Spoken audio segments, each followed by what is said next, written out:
Good afternoon, class. As you know, today we had to do this case study about a tea company with their issues and effectively how to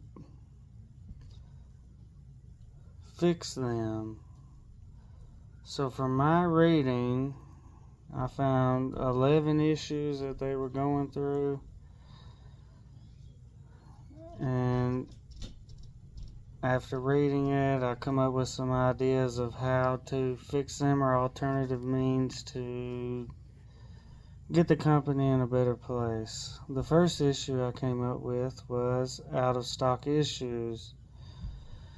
This company had certain variants of the company at hand that frequently ran out of stock, leading to unhappy customers and potential loss of sales. As we all know, unhappy customers are not a good thing when it comes to running a company. Next issue I found was excessive inventory. Certain variances are sold out while others are overstocked, pointing to a failure in inventory management and forecasting. This is another issue that needs to be addressed, and we'll get to that here in a little bit. Too many product variants was another issue that I seen while reading the case study. The company has launched too many versions of their product, making production and distribution much more complicated. Too many products. A company should more than likely stick to something they're good at and stick with it and capitalize on that issue. Focusing on core products, that kind of goes into the last issue that I explained. It is suggested to concentrate on the most popular products, which has a higher sales volume and more stable demand, rather than spread resources thinly across multiple variants. Like I said before, it's better to find your lane and stick to it as opposed to trying to get testy and try things. That's where data analytics come in, which we'll get into that here in a little bit.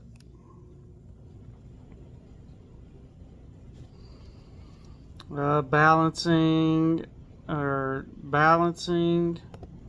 innovation and efficiency.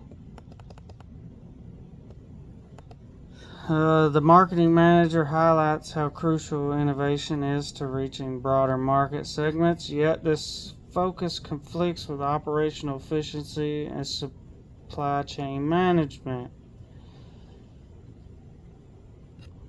The marketing manager knew how crucial innovation is, but yet they didn't do anything to help the operational efficiency of the company. Therefore, that's a major issue that they need to address. Another issue I found was interdepartmental coordination issues. The meeting emphasizes a failure to achieve alignments among the marketing, distribution, and production departments around product strategy and inventory management. Basically, the company wasn't doing their due diligence in basically achieving their goals. That's basically what I'm getting at it there. Some retailers have encountered limited supplies of specific issues in the company's variants, which points to some problems with the inventory management and distribution.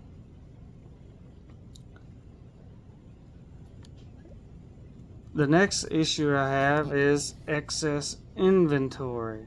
Although some products are out of stock, other product lines have too much inventory, resulting in poor efficiency and performance metrics. That's not good, because if you have a product that doesn't sell, then why are you even keeping it on the shelves, basically? You need to get rid of that product and sell the things that are performing well for your company. This next issue I found kind of goes back to a previous statement or previous issue I found was variant overload. The company has too many variants of product, which complicates production and forces muddled management in the supply chain, spreading out resources when they should be concentrated. Once again, they were focusing on products that weren't performing well, and they kept producing them as opposed to getting rid of them and focusing on the products that actually perform well for the company.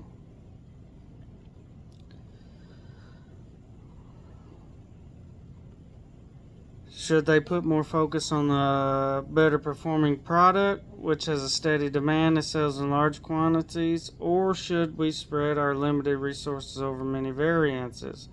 That kind of goes in hands with the variant overload and excess inventory issue. They need to basically do an analysis of their performance or performance metrics and decide what actually performs well for the company and makes them money. The next issue is a strategy for market segments. The marketing manager advocates for innovation and product diversity to reach a broader segment of the market, but this conflicts with operational efficiency according to the chief operating officer. Therefore, that kind of comes with a communication issue. The different entities within the company are not communicating well to each other. Therefore, it's creating basically a negative effect on the company. So they need to address that issue.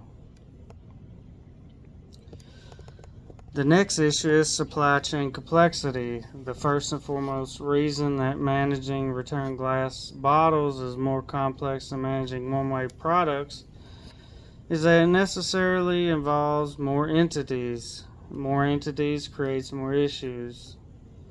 Ensuring a smooth flow of product and a smooth flow of empty returnable bottles requires effective coordination among more than twice as many entities as is needed in the OWP supply chain.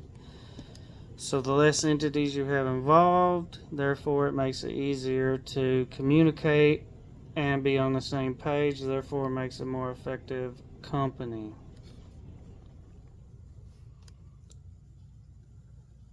Announcing in advance or inventory levels. That's the next issue I found. The inventory levels are high and forecast inaccuracies are contributing to current supply chain issues. These two elements are directly affecting the productivity or product availability and the empty bottle shortage. Therefore, you need to demand a forecast, basically. You need to do an evaluation so you don't have too much inventory on hand at one single time. Announcing in advance that prices are going up may be good for retailers, but for the company it could be an invitation to buy forward. Price increase communication. The company tells the retailers 2 weeks ahead of time when prices will be going up. This isn't a good thing.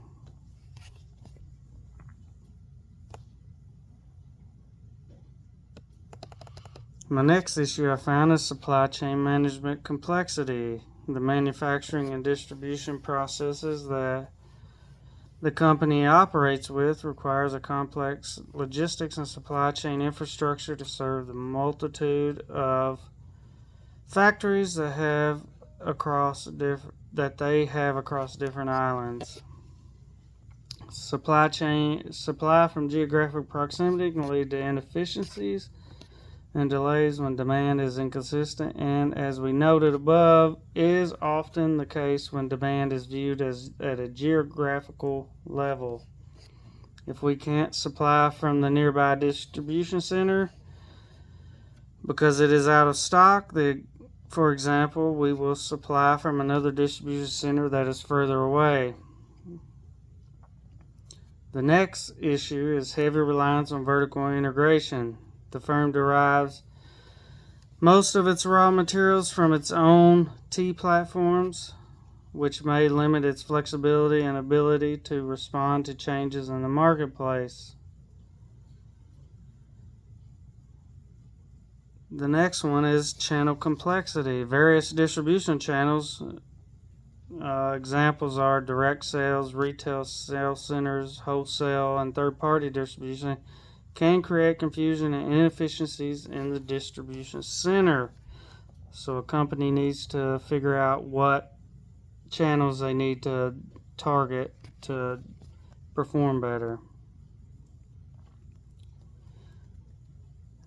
And then challenges with working with third parties. A recent decision to work with a third-party distribution may introduce challenges in several areas, such as quality control, brand presentation, company standard alignment.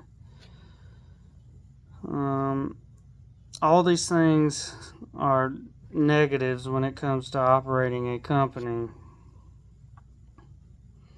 Visibility in regional markets. The company could express complications from its regional sales centers if the center becomes stuck managing fluctuation, demand, and unique market conditions. This is especially likely among major centers such as in the east part of their company, or the East Java or Java. Possible inventory problems. The distribution model might create excess inventory in such areas as shortage in others, which the potential to hurt sales and customer satisfaction. Anytime you have an issue with inventory, it's not a good issue. You need to address that. So now we're going to alternate solutions to the above identified problems. Out of stock issues. You need to use artificial intelligence and machine learning to set up demand forecasting, which is a huge issue across the board for this company, to predict trends and adjust inventory to meet expected demand.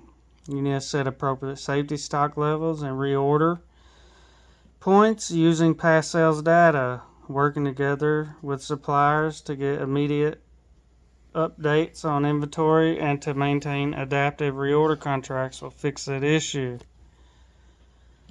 Excessive inventory. One way to fix that issue is use software for inventory management to study sales trends and modify buying strategies. Introduce a just-in-time inventory system to minimize excess stock. Just-in-time is a great issue, or a great way to basically know what is going on at every single minute.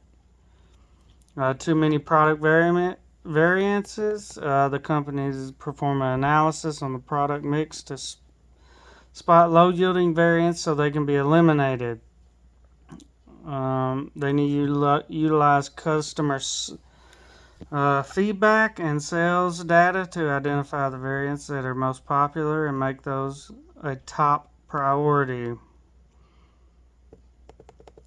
Focus on core products, perform a SWOT analysis. They can eliminate non-core products, or they consistently reassess market trends to guarantee their flagship offerings hold their relevance.